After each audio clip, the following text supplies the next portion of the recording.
Okay, everyone, here we go.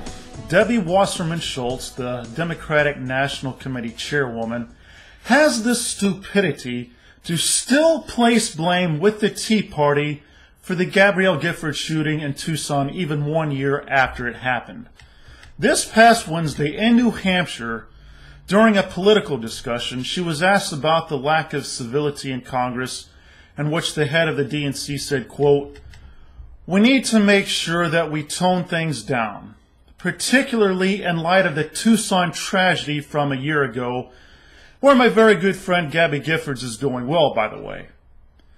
But the discourse in America, the discourse in Congress in particular, has really changed. And I tell you, I hesitate to place blame, but I have noticed it take a very precipitous turn towards edginess and the lack of civility with the growth of the Tea Party movement."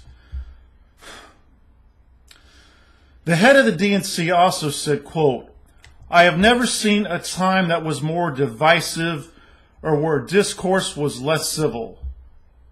What the Tea Party has done is they have taken it to a different level, and so when they come and disagree with you, you're not just wrong, you're the enemy."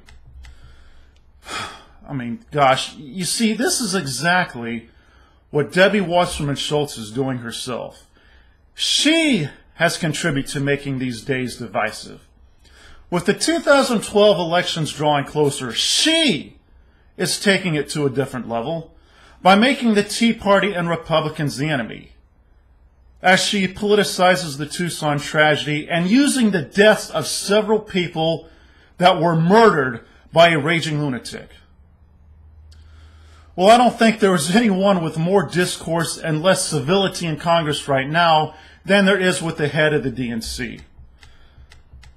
Now, after some backlash from the Tea Party and Republicans, Debbie Wasserman-Schultz tweeted, "I have never politicized the Tucson shooting. My close friend was shot.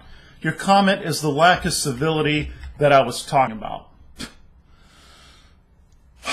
All right, you know, Mrs. Schultz, if you want to know what the lack of civility is all about, then just look in the mirror. I think that most of the people in the media and your own party at this point have already finally come to the conclusion that this shooter was too stupid and insane to ever have had any political motives for the shooting of your close friend. You, however, 1 year later, still want to suggest that he did.